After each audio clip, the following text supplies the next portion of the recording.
football night in America. Served by Applebee's. Maria Taylor, Mike Florio, Tony Dungy, and Jason Garrett in the studio. You might be confused, though, because why are you here? What are you doing This here, is weird.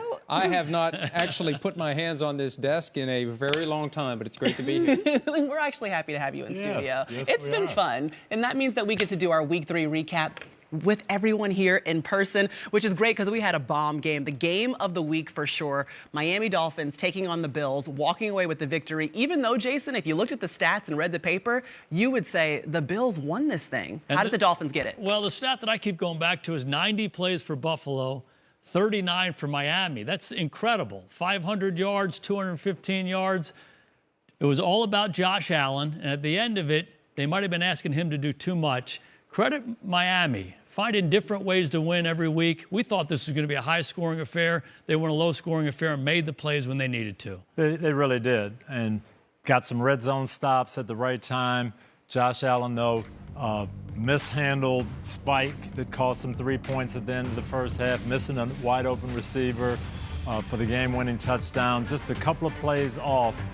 But Miami, you have to give them credit. They're making the plays that it takes to win ball games. Well, the Bills had that mystique, that early feel of a team of destiny and blowouts over the Rams, and then they blow out the Titans.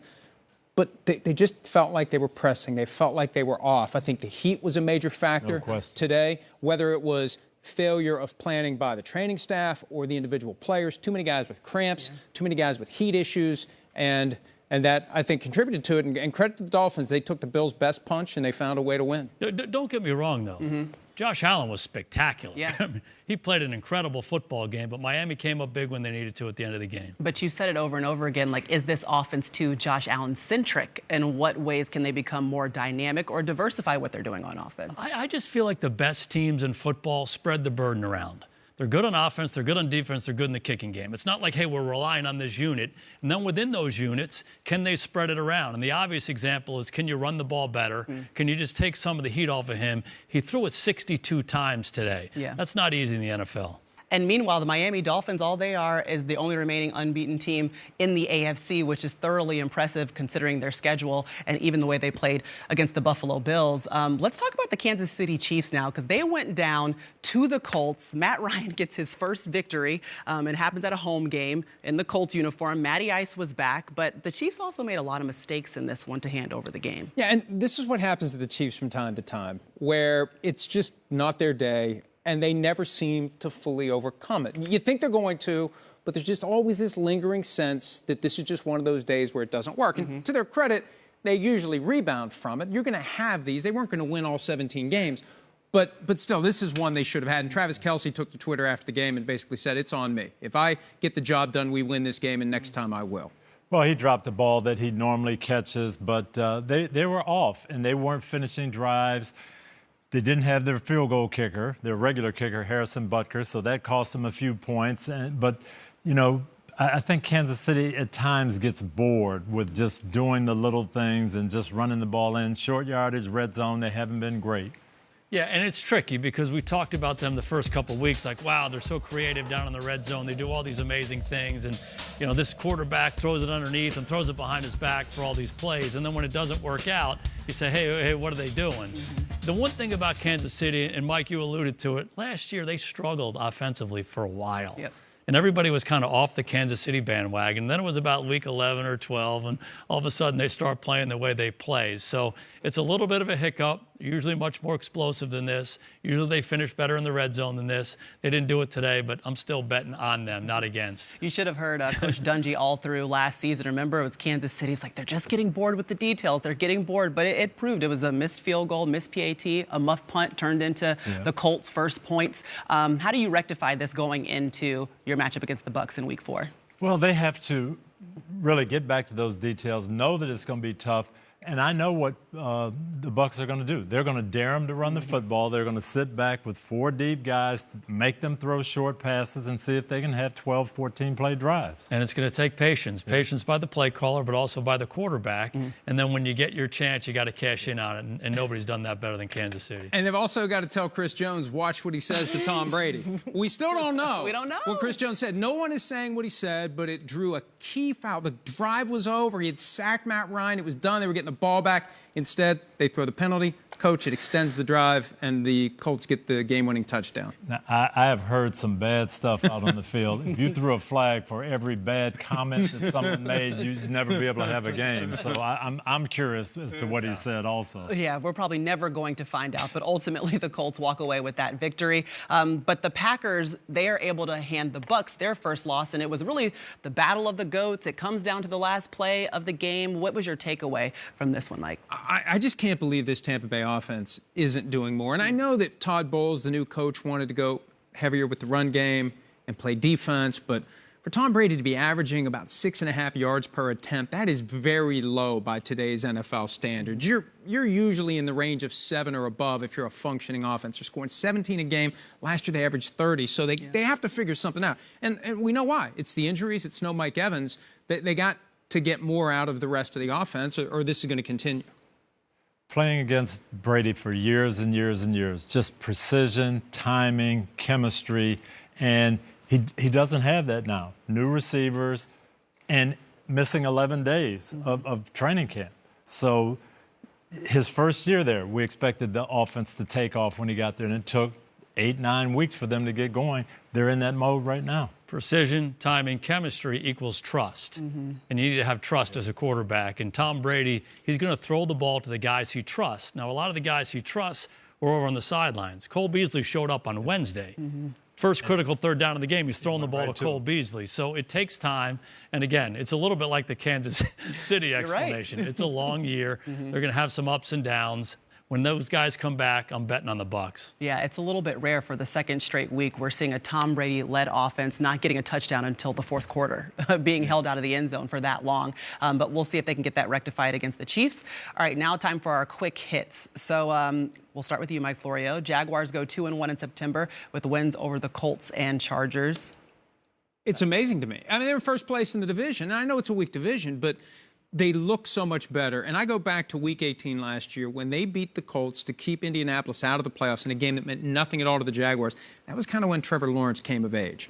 And it's carried over into this year, Coach, where Trevor Lawrence has taken that team, and he is the guy now that was the first overall pick in the draft. And we see the Jaguars. And it's weird because you look at him and you think, oh, those are the Jaguars, are not any good. And I think a lot of their opponents are doing that and paying for it. But it's amazing to see what they've done. They should be 3-0. I go back to the Hall of Fame game that we broadcast earlier this year. Josh Allen, the defensive lineman, came up to me and he said, we're going to be on your show before the season's out. We're going to be better than people think. I have two of my former players are on the staff there, and they said Doug Peterson has been the maturity. He's brought that to us, what we needed. We are going to have a very good team, and they may be right. When you lose like the Jacksonville Jaguars have lost in recent years, you're always picking high. So there's a lot of good players on that roster, young players, and Doug Peterson comes in there, winning mentality, a winning structure in place. They have the quarterback. Really, really impressive, though. You talk about the win last week, I get that. But to go to L.A. with Justin Herbert playing quarterback and beat him 38-10, it's impressive. And it's safe to say Doug Peterson was on the plane.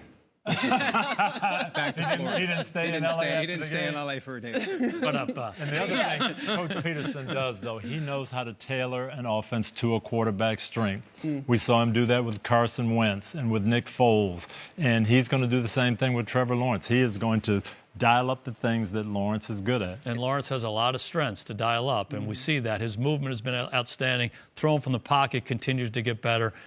Impressive group today. Yeah, it's incredible to see him in year 2 and some of the evolutions that he's been able to make. Another big storyline coming out of Week 3, Mac Jones suffering an injury on his final pass attempt in the matchup against the Ravens. And it sure sounds like he's going to miss some time. And they've got Brian Hoyer. It feels like they've had Brian Hoyer forever. I remember the last time we saw him in a game, it was that game against the Chiefs when Cam Newton was out with COVID, and he made a mental mistake late in the half with a timeout, and they kind of cooled off on Brian Hoyer, then I just wonder whether or not they're going to roll the dice at some point with Bailey Zappi, because they love him. He's a rookie, and if they can get him ready, if they're going to be without Mac Jones for a few weeks, why not see what he can do?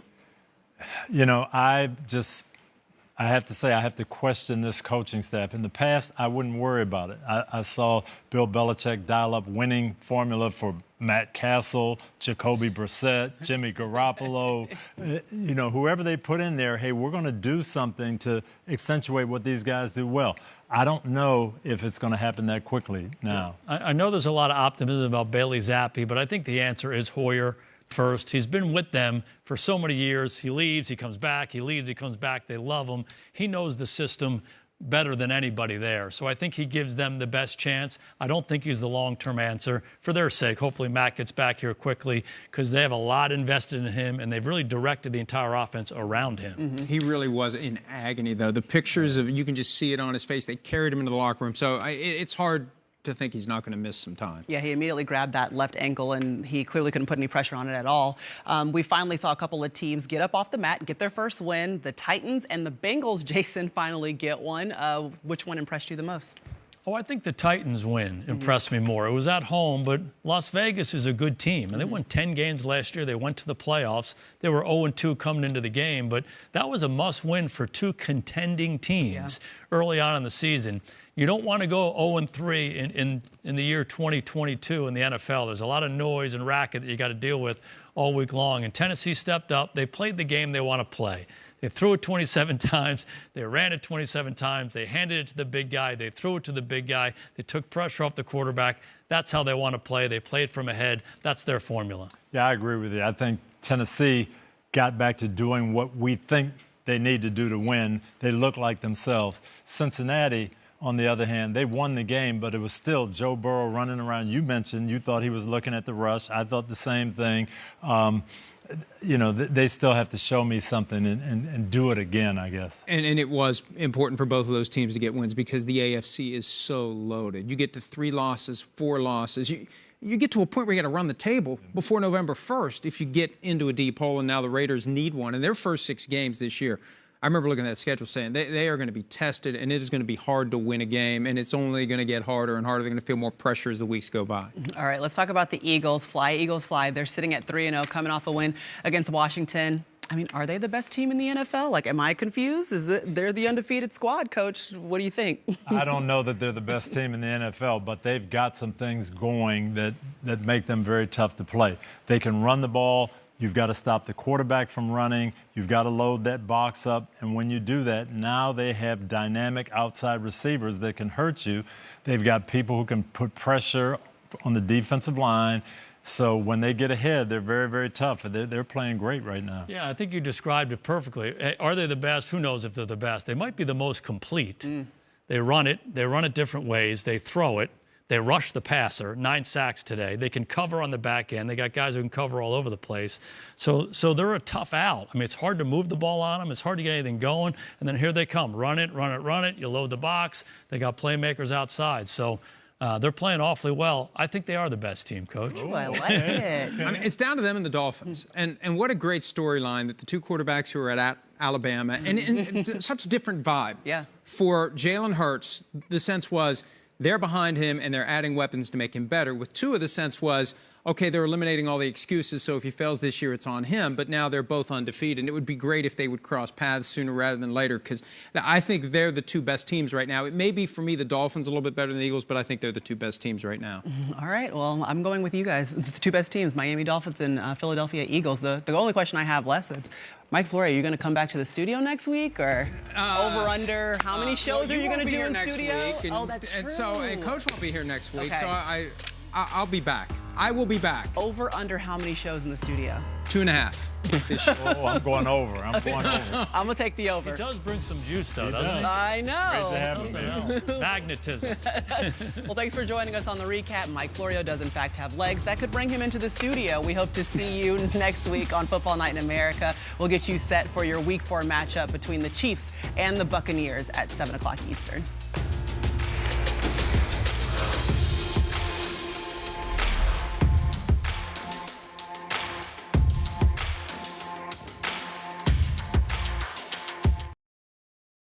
Hi, I'm Mike Tirico, and thanks for watching. Make sure to hit subscribe for the latest news and highlights from NBC Sports.